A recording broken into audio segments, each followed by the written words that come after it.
అనుదినమన్న శ్రోతలకు మన ప్రభువును రక్షకుడై ఉన్న యేసుక్రీస్తు యొక్క సరిసాటి లేని మహా గొప్ప పరిశుద్ధమైన నామమునందు శుభములు. నేడు 2025 సంవత్సరము నవంబర్ మాసము 12వ తారీఖు బుధవారం నాటి ధ్యానాంశము సారోను రోజా పుష్పము.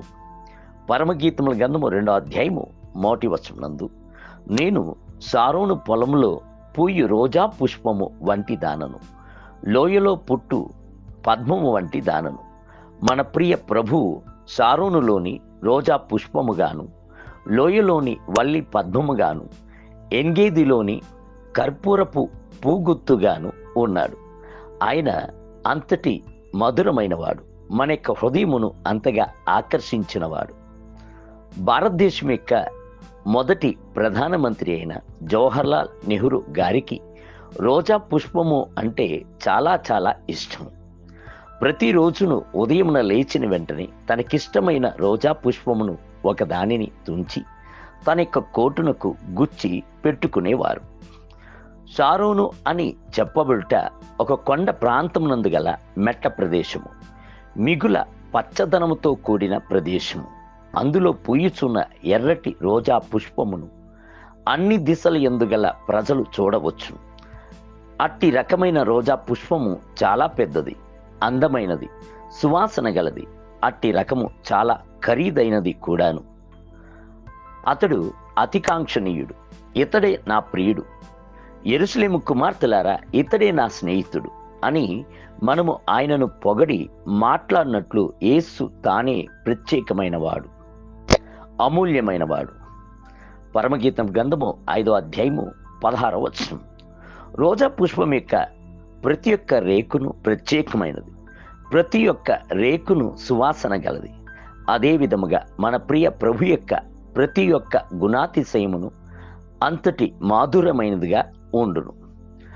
అయినను సారోను వనములోని మెట్టయందు గల ఎర్రటి రంగు గల పుష్పం యొక్క రేకులు కల్వరి మెట్టపై చిందించబడిన యేసు యొక్క రక్తమునే మనకు జ్ఞాపకము చేయుచున్నది.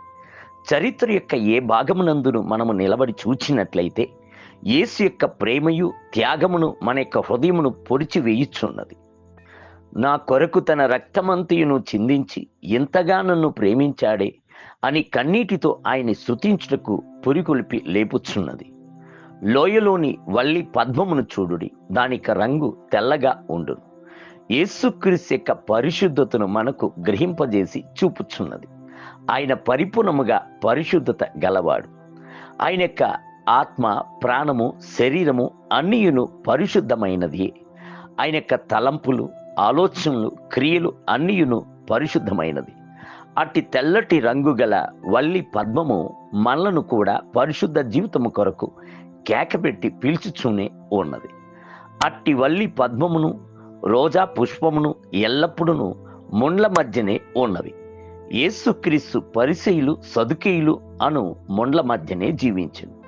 ఎటువైపు చూచిన లోపాలు చెప్పేటువంటి గుంపును, నేరారోపణ చేసేటువంటి మనుషులే ఉండెను. నేడు ఒకవేళ మీరు కూడాను ముండ్ల మధ్యనే ఉండవచ్చును. దుష్టులైన మనుషుల మధ్యలో, అనవసరముగా బాధను కలిగించేటువంటి జనుల మధ్యలో నిలబడవచ్చును. అప్పుడు సారోను వనములోని రోజా పుష్పమును, ముండ్ల మధ్యలో నిలబడి ఉన్న వల్లి పద్మమును తేరి చూడుడి.